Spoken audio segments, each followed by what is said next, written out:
Our boy Chan Ji-sung is at rock bottom. Both of his parents left for the milk. He takes care of his grandmother with dementia and is brutally bullied, but he has a secret. He's a death-cursed shaman. Now he is going to show us how he got recruited by a rich baddie to become the billionaire king of death curses. Shamans are everywhere these days, from variety shows to documentaries. It's not a secret cult anymore. It's a mainstream career path with a serious PR team. Meet Master Ji-jon, the self-proclaimed first-class celebrity shaman. Our protagonist, Chan Ji-sung, isn't buying any of this circus. He's watching the broadcast on his phone, probably wondering when the actual spirits became TV props. To a pro like him, shamans reading individual fortunes are just third-rate amateurs. Take this guy, for example, probably charging a month's rent just to read some student's future using ChatGPT. Next up, second-rate shamans who consult for businesses. This is where the talismans get expensive and the stakes get corporate. Businessmen treat these talismans like holy insurance policies against a market crash. Corporate shamanism is a double-edged sword. When the company tanks, you go down with them. Now we're entering the dangerous world of 1.5-rate shamans, the ones who advise politicians. These are the real kingmakers playing with national-level fire. This old master, Jirisan, is the go-to guy for desperate politicians. When their candidates gain power, the party goes wild with celebration. Jirisan claps along, enjoying his newfound social prestige. However, mixing ancient rituals with 21st century politics is basically a speed run to a jail cell. State manipulation scandals never end well, proving that even 1.5-rate shamans can't outrun a subpoena. This begs the question, who are the first-rate? Meet Chan Ji-sung, our main man who doesn't just read fortunes, he writes them with corporate blood. He's out here grading the competition while casually flying over the city in a private helicopter. Looking like a K-drama lead with a dangerous secret, Ji-sung is headed straight for the heart of the action. We're talking about Yeouido, the financial capital of South Korea. It's a jungle of concrete where hundreds of billions of won change hands based on a single hunch. In this place, predicting a stock's rise or fall isn't just a job. It's a high-stakes gambling match played by the elite. Companies here literally shower shamans with billions in cash bonuses per day, just to keep the vibes right. This place is basically an all-star match for spiritual figures who realize that enlightenment doesn't pay as well as insider trading. Even the Buddhist monks are rolling up in luxury SUVs with security detail. Nothing says detachment from worldly desires, like a personalized license plate and a six-figure consulting fee. Then you've got the new age guys rocking dreads and gold chains while muttering mantras. It's the spiritual equivalent of a SoundCloud rapper trying to manifest a crypto moonshot. Even the nuns are in on it. The helicopter lands, and it's time to get to work. Ji-sung steps out onto the roof. His assistant is already there with the briefing, straight to business. The team heads down to the ritual chamber, where the atmosphere is thick with anticipation. Time for the mandatory fan service shot. Ji-sung strips off his suit. He ties his hair back, shifting from corporate CEO to professional shaman mode. Let's be real, the ritual is already a success based on those abs alone. He then throws on his traditional black robes. They stand before the massive ritual doors, guarded by traditional attendants who look like they take their job way too seriously. The attendant, Dandori, pours a line of salt to seal the room and keep the bad vibes, and the SEC, away. Ji-sung steps into the arena, looking absolutely deadly in his ritual gear. The ritual room is set up like a spiritual war room, complete with high ceilings and ominous banners. It's clear that Chan Ji-sung doesn't do things halfway when there's a multi-billion won contract on the line. These sacrifices are about to have a very bad day for the sake of a stock market manipulation. The altar is stacked with offerings and enough sharp objects to make the British museums nervous. And of course, every top-tier shaman needs a backing band for that extra dramatic flair. Dandori drops the target, Ilhan Bio, currently riding high on FDA rumors. The goal is simple. Crush the upward trend and reverse it completely. At 1 billion won per 1% drop, Chan Ji-sung is looking at a payday that would make a lottery winner jealous. The competition isn't sitting still though, with major capital firms backing the other side. The opposition has hired Jiri-san, a master with 50 years of experience. They're bringing in the big guns to protect their investments from our boys' bad vibes. The stock's wild movements are rumored to be the old man's work. Dandori is worried, but Ji-sung is basically the embodiment of, "I'm built different." Ji-sung explains that mountain spirits lose their juice, the further they get from their home turf. That smirk tells you everything. He thinks the opposition's choice was a major tactical error. He's about to school the old guard on how modern shamanism really works. He grabs his ritual sword and bells, the tools of a professional corporate assassin. Surrounded by dark energy, Ji-sung is ready to deliver a spiritual fatality. "I can crush them to death" isn't a metaphor, it's a job description. Let's kill them. The drums start beating, marking the beginning of the spiritual assault. The guitarist shreds like it's a rock concert from hell. The sacrifices are made, and blood starts flying in a display that would get this company banned from HR immediately. A talisman goes up in flames, sealing the curse and sending it straight to the target's bank account. The drummer is absolutely losing his mind as the sonic chaos reaches a fever pitch. Sprinklers burst to life, mixing water with the blood to turn this high-rise office into a crimson nightmare. The ritual ends in a blood-soaked finale, leaving the skyscraper looking like a horror movie set. He's covered in gore, but that smirk says it all. The contract is sealed and the payday is imminent. Flash forward to the stock market floor, where the real chaos is just beginning. It's opening bell time, and these suits are about to get a very rude spiritual awakening. Ilhan Bio's stock takes a nosedive so steep, it's practically a vertical drop into bankruptcy. Negative 10.17% in a single morning isn't a market correction, it's a spiritual execution. The traders are in absolute shock, watching their portfolios evaporate. They can't process how an 8% gain turned into a double-digit disaster before they even finish their coffee. Despair sets in as the reality of the crash hits home. Our company's shaman lost to the king of the death curses. Their company's shaman getting carried out on a stretcher, literally coughing up his failure. Ji-sung looks out at the city he just shook, watching the Ilhan Bio building like a predator eyeing its latest meal. He's a professional death curse shaman who sends death curses to other companies. 7 years into the past. Back then, he was living a miserable life with his grandmother in a rundown slum shrine. This is our protagonist, Cheon Ji-sung, at the tender age of 18. His grandmother was once the region's greatest master shaman, living a life of luxury. But now, she's just a pitiful old woman after her own children stole all her wealth. To make matters worse, she was stuck with Ji-sung, an unwanted child, as an extra burden. After a long day, Ji-sung returns home to his grandmother. Her dementia had gotten worse, and she was constantly asking for food. Ever since he started middle school, her mind was rarely ever clear. Ji-sung patiently reminds her that he had just fed her moments ago. He tells her to watch some TV, promising to make her lunch later. With his grandmother settled, Ji-sung quietly slips out of the room. He leaves his shaman house, plastered with talismans, and heads for school. With a cracked phone screen, he realizes he's late and starts running through the streets.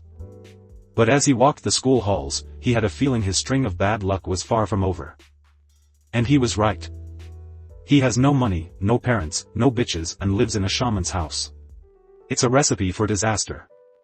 Because when you have those labels, there's always one more misfortune waiting for you. And that bonus misfortune came in the form of the classic high school bullies. The moment he steps into the classroom, their leader, Kim Jae-hyun, targets him with a mocking nickname. To mock his shaman heritage, Kim Jae-hyun brought red bean porridge, a traditional food used to ward off ghosts. His lackeys, of course, find this absolutely hilarious. Ji-sung walks past the other students, completely ignoring the bullies. Jae-hyun then proceeds to dump the entire bowl of porridge all over his desk. And in a stunning display of cruelty, he shoves Ji-sung's face right into the mess.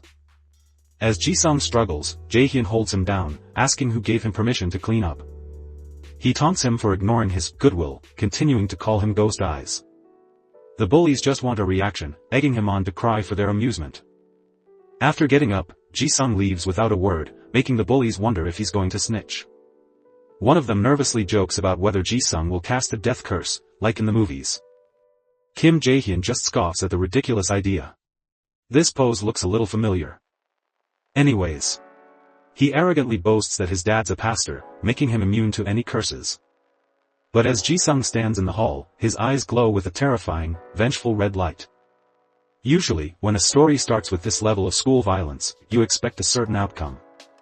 The protagonist either cries pathetically, denies reality, or waits for a savior to show up. But Ji-sung wasn't like that at all.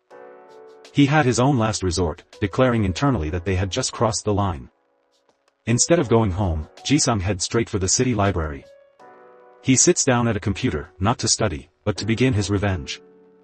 He pulls up the student activities folder, finds Kim Jae-hyun's photo, and hits print. With his ingredients for revenge in hand, Ji-sung heads back home.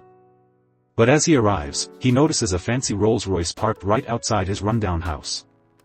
He slips inside, trying not to disturb his grandmother. She immediately asks for food, but Ji-sung tells her it's not time yet. She mutters about heartless people going in and out of rooms, which piques his interest. He asks if the Redevelopment Association visited, but her memory is too foggy to give a straight answer. He peeks inside her room, wondering if they still get mistaken for a fortune-telling shop. Lying on the floor is an ornate key to a place he knows he shouldn't go. He tells his grandmother he'll be right back with a meal after he finishes some work. The work involves an offering, and today's special is blood sausage. He stands before the sealed doors of his grandmother's old ritual room. Using the key, he unlocks the heavy, rusted latch that has kept the room sealed. He steps into the dark chamber, filled with the ominous statues and tools of a master shaman. But he isn't afraid, because he knows how this works from watching his grandmother in her prime. He knows exactly what's needed to send a death curse. First, you need a clear target. Second, a sacrificial offering. Third, a rhythm to power the ritual, which in his case is a death metal playlist on his cracked phone. And finally, the tools for the incantation. With all the components prepared on the altar, Ji-sung takes a deep breath, ready to begin. He starts the ritual with a simple warning to his victim. With eyes glowing red, he makes it clear that Kim Jae-hyun brought this on himself. He shakes the ceremonial bells and swings the rusty ritual blade. As the death metal blasts from his phone, he violently hacks away at the photo and the offering. Outside, the sound of the ritual echoes through the quiet slum. In the mysterious car, a woman with two-toned hair notes the discordant sounds of a ritual. She knows the old shaman is incapacitated, but immediately recognizes the rhythm as a death curse ritual. She asks her subordinate if there was anyone else in the house, and he confirms seeing a grandchild's room. Her lips curl into a smirk. This unexpected development is very interesting. She orders her driver, Cheolgon, to conduct an investigation tonight. Her primary goal is to find out if the old woman's grandchild is the one performing this ritual. Inside, Ji-sung is completely lost in the ceremony, sweat pouring from his brow. She also tells him to check on the boy who got hit by the curse. Cheolgon agrees and suggests bringing the young shaman to their company. After finishing his dark work, Ji-sung brings his grandmother her promised meal. In a grim twist, he serves her the very same blood sausage he used as a sacrificial offering. Meanwhile, Kim Jae-hyun and his cronies are relaxing on the school rooftop. He stretches out, feeling satisfied after his meal, completely oblivious to his impending doom. Suddenly, he gets a call and clumsily fumbles his phone while trying to answer it. As he lunges for the phone, he loses his balance and plummets backward off the building. His fall causes immediate panic among the students below, who scream for a teacher. Sometime later, the mysterious Rolls-Royce is parked in an underground garage. The woman listens intently as her subordinate delivers his report. Cheolgon confirms the person in the house is the master shaman's 18-year-old grandson, Ji-sung. He adds that Ji-sung was abandoned by his parents, prompting her to ask who he sent the curse to. He reveals the target was the leader of the delinquents who had been bullying Ji-sung at school. But the most important question is whether the curse actually worked. The report confirms it. Kim Jae-hyun fell from the roof and broke both his legs. A delighted smirk spreads across her face. This is exactly what she wanted to hear. She declares they must recruit him immediately, refusing to let such incredible talent rot. Later that night, a knock comes at the door of the old shaman house. Ji-sung opens it to find the mysterious woman and her giant bodyguard waiting for him. And it was this fateful encounter with the money ghost that marked his entry into a new industry.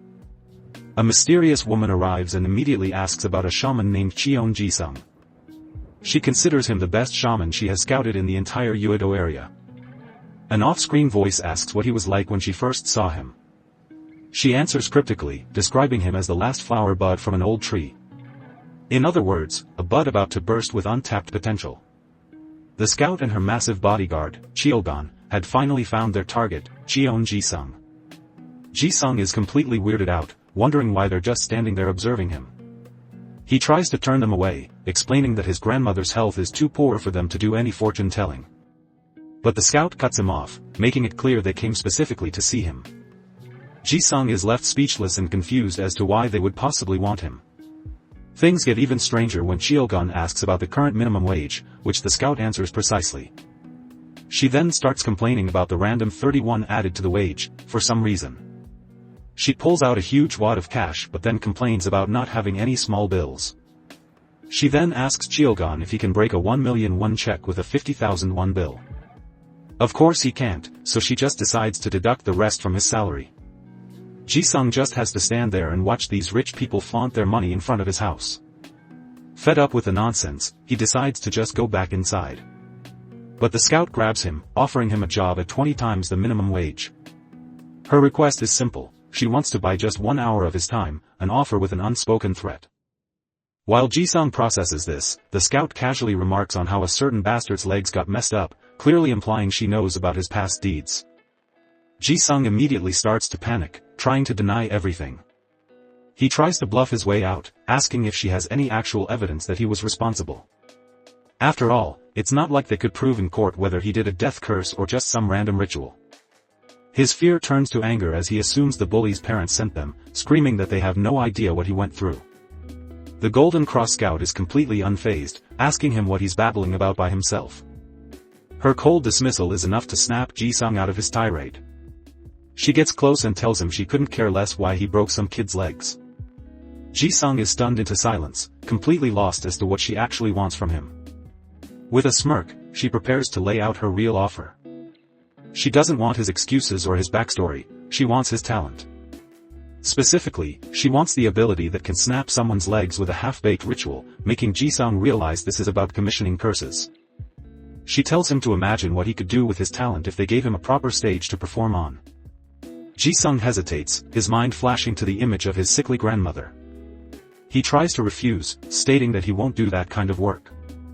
He insists that there are lines that shouldn't be crossed, but she grabs him by the jaw before he can finish. She reminds him that for at least an hour, she is his employer, and she's starting to get annoyed. She clarifies that she isn't asking him to kill people. As she lights a cigarette, she reveals their actual target, a corporation. Ji-sung is baffled by the concept of cursing an entire corporation, asking if she just means a regular company. His confusion only irritates the scout, who grabs him and tells him to just listen, wondering if he's being stupid on purpose. The scout explains that when a skilled shaman performs a good ritual for a company, their business and stock prices go up. But on the flip side, a curse can have the opposite effect. If you perform a death curse ritual, problems arise for the company. This can manifest as catastrophic accidents, like an entire apartment building collapsing. And the direct result is a tanking stock price. The stock for Hagong Construction plummets by over 8%. She reveals that the major investment banks and asset management firms secretly employ real shamans to manipulate the market. These shamans are paid anywhere from thousands to tens of billions of won for their services. The sheer amount of cash involved is staggering. And her job, she explains, is to discover and scout these real shamans. She makes her final pitch, telling Ji-sung to sell his ability to her for a price he won't be disappointed with. Ji-sung stares at the business card, the weight of her offer finally sinking in.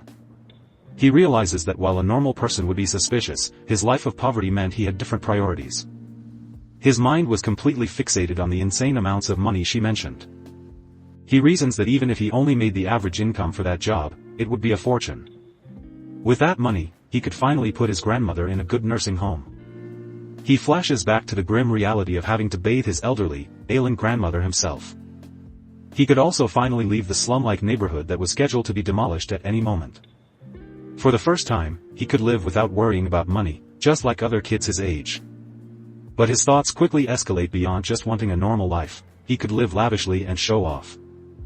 His thoughts drift to a picture of his relatives, a happy family that abandoned him. He doesn't just want to get by, he wants to show off his lavish new life to them. He remembers the day they left him and his crying grandmother all alone. With that bitter memory, his expression hardens with resolve. The scout smirks, noting that he looks like he's finally made up his mind. She asks for his answer, and Ji-sung finally agrees, admitting that he needs the money. Pleased with his response, the scout claps her hands together. Without wasting a second, she tells him it's time to go. Ji-sung is caught off guard, asking where they could possibly be going.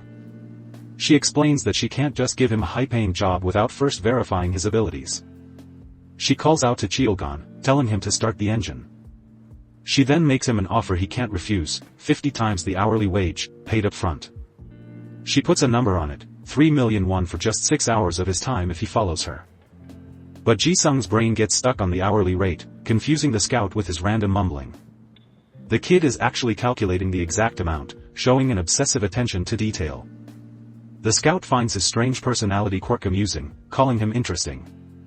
They drive off into the night, leaving Ji-sung's old life behind.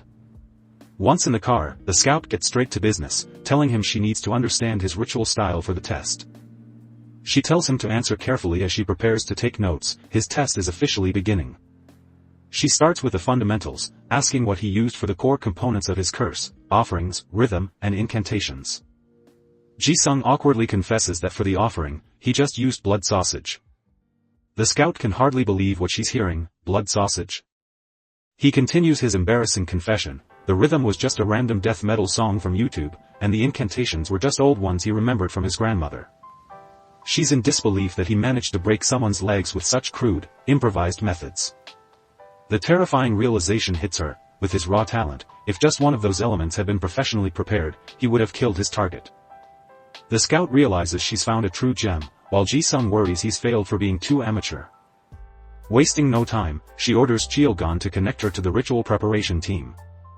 The call connects, showing icons for the different teams involved in the operation. She announces to both Ji-sung and the team on the line, tonight, they will perform a death curse ritual. First, she directs the offerings team to prepare one dead animal since Ji-sung has no experience with live sacrifices. On her command, a team arrives at the mahjong meat market late at night. An angry butcher confronts them for making noise after hours. One of the agents calmly holds up designer shopping bags and states the price, 30 million won. The butcher is left speechless when the agent says he'll take one whole cow. Moments later, another agent carries the entire cow carcass away over his shoulder.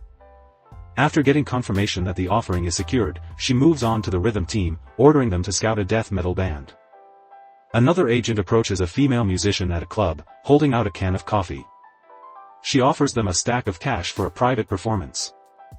The sudden cash offer for a private performance makes the entire death metal band spit out their drinks in shock. Moments later, the agent leads the band away, reporting that the rhythm element has been secured. Finally, the scout addresses the incantations team, deciding to splurge on this part since the other components were cheap. She orders the team to get something with real history from their contact at the National Museum. An agent meets a nervous museum official in a dark parking lot for the handoff. The official hands over a case containing priceless, ancient swords to be used as a catalyst for the curse. The official nervously begs them to return the national treasures before the exhibition starts tomorrow. The agent just scoffs, telling him not to worry since they always keep their promises. A bag of cash is exchanged to ensure the official's cooperation. The agent reports back to the scout that the final component has been secured. Their car pulls up to the massive Golden Cross investment skyscraper, the heart of the operation. Ji-sung is led into a vast, ornate ritual hall hidden within the modern building. He is absolutely speechless, unable to comprehend the scale of what he's seeing. The scout simply smirks, telling him this is the stage where he will perform tonight. The reality of the situation finally hits him, he's about to perform a real death curse, right now. The scout walks forward, her voice echoing as she calls out his full name. She turns to him with a sharp gaze and announces that his test begins now. Pointing towards their unseen target, she gives him one final, chilling order, curse them. The scene opens with a strange commercial for an app called Talk. It's an app designed to help you cut ties with annoying friends, bosses, and even family. You just register the people you want to ghost, and the app takes care of the rest. An AI bot handles all the conversations, mimicking your speech to slowly drive them away. The app boasts a hyper-realistic algorithm, secure encryption, and even random friend matching. The person presenting this bizarre ad is Kim Jae-gyum, an executive secretary from Golden Cross Investment. Cheon Ji-sung and his new associate, Lee Mi-ho, watch the presentation with stunned confusion. Ji-sung mutters that it looks like some weird app for kids and asks why they're showing it to him. Lee Mi-ho cuts in, clarifying that this app is a much bigger deal than he thinks. It has exploded in popularity with Gen Z, already racking up 6.2 million subscribers. Among messenger apps, its growth is completely unmatched. And its name is Sonjiltalk. Kim Jae-gyum sarcastically asks if Ji-sung doesn't know about it because he's a loner, to which he can only agree. Getting tired of the sales pitch, Ji-sung bluntly asks for the real reason they brought him here. Lee Mi-ho reminds him of what she said when he first came in, but he clearly has no idea what she's talking about. With a chilling stare, she reveals their purpose, to curse them. She explains that they're going to perform a death curse ritual to make Sonjiltalk's stock price plummet. And with that, she announces that this ritual will also be his test. Ji-sung is handed a ceremonial sword, looking completely lost as he prepares for the ritual. His recruiters openly mock his clueless expression, finding his dumbfounded look to be quite a sight. For this sacred curse, Ji-sung pulls up his totally normal playlist, chill death metal. He gets on the same page with the death metal band they hired to accompany the ritual. Kim Jae-gyum confirms that the target for Ji-sung's test is Sonjiltalk's parent company, Sonj Technology. The task is monumental, as Sonjiltalk's user growth is exploding and they're expanding overseas. Their recent earnings report was so good, it caused their stock to skyrocket by a whopping 33%. Kim Jae-gyum doubts if a complete newbie can possibly break a stock trend that's this popular. But Lee Mi-ho retorts that to compete with Uedo's top-tier shamans, this is the minimum requirement. She coolly tells Kim Jae-gyum not to underestimate Cheon Ji-sung. It's revealed Ji-sung's grandmother once saved a younger Lee Mi-ho's life by performing a powerful ritual. She believes that since spiritual power is hereditary, Ji-sung has a high chance of being the real deal. With the setup complete, Lee Mi-ho signals for the ritual to begin. Ji-sung changes into his ritual robes, now wielding two ceremonial swords. He's internally freaking out, having no clue how to even begin cursing a corporation. As he walks toward the stage, he feels completely out of his element. All his past rituals were for personal revenge, never for something on this massive scale. But with no other options, he knows he can't back down now. Stealing his resolve, he just decides to wing it and hope for the best. The guitarist from the death metal band kicks things off with a heavy riff. The guitarist internally notes that he knows nothing about rituals, and he has certainly never performed at one before. However, even with no experience, he can instinctively tell that something about their shaman's performance is completely off.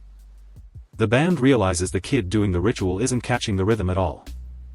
In fact, he's just awkwardly pretending and can't even follow their tempo. The band members decide they don't care as long as they get their paycheck. But the guitarist can't shake the feeling that something is going terribly wrong.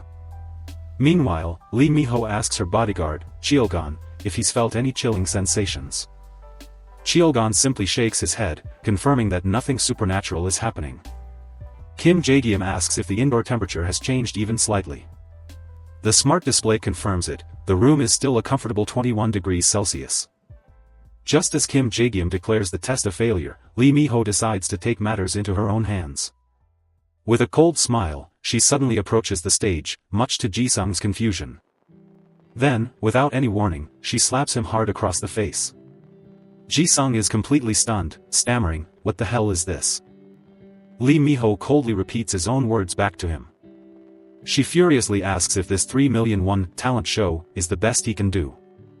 He protests, insisting that he's performing the death curse ritual just as she ordered. Lee Mi-ho pinpoints the problem: there's absolutely no killing intent in his ritual. She reminds him that the curse he cast on his old bully was crude, but it had genuine, definite killing intent. He argues that of course he can't muster the same malice, since the company hasn't done anything to him. He yells that he has no experience or reason to curse a corporation, so how can he do it wholeheartedly?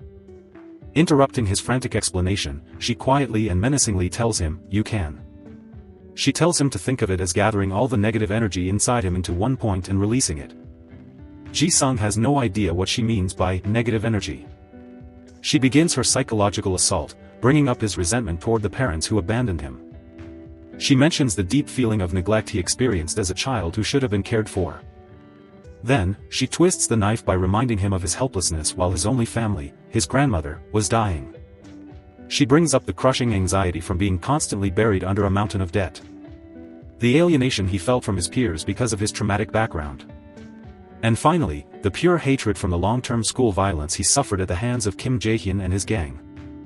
She tells him to add the humiliation she just gave him on top of all that, and try to curse again. As all the trauma washes over him, Ji-sung can only think one thing: I'm angry. Lee Mi-ho gives him one last command: prove his worth, because this is his last chance. His first wave of anger is directed at this woman who acts like she knows everything about his life. But as tears well up in his eyes, he realizes what makes him the angriest is the fact that not a single word she said was wrong. He bows his head, finally surrendering to the bitter truth of his own misery. Clenching his fist around the sword until it draws blood, he asks to be allowed to curse them properly. Blood from his hand now coats the hilts of the ceremonial swords. Lee Mi-ho watches from the side, a subtle, knowing smirk playing on her lips. Sensing the dramatic shift in the atmosphere, the band immediately kicks back into gear. Fueled by pure rage, Ji-sung begins the ritual anew, his blood and his dad's shoes ready for action. The guitarist is in shock as Ji-sung suddenly catches the rhythm perfectly. He quickly realizes it's more than that, his eyes widening in disbelief. Ji-sung isn't following them anymore, he's now leading the band, urging them to follow him. With newfound power, Ji-sung dances wildly, and his recruiters can only stare in awe as the real ritual begins. The sudden change in atmosphere startles both Kim Jae-gyum and Cheolgan. Kim Jae-gyum looks at his tablet as the temperature plummets from 20 degrees to 18, then all the way down to 17. Now completely in his element, Ji-sung unleashes a torrent of spiritual energy. Lee Mi-ho watches, reminded of the day Ji-sung's grandmother performed a ritual for her. She knows exactly what's happening, the flower bud of his latent power is finally bursting open. A vortex of dark energy appears on Ji-sung's chest as he declares he's bursting it himself. He unleashes all the vile emotions inside him, causing a massive black flower to erupt from his body. As the narration says, everyone sees flowers when spring comes.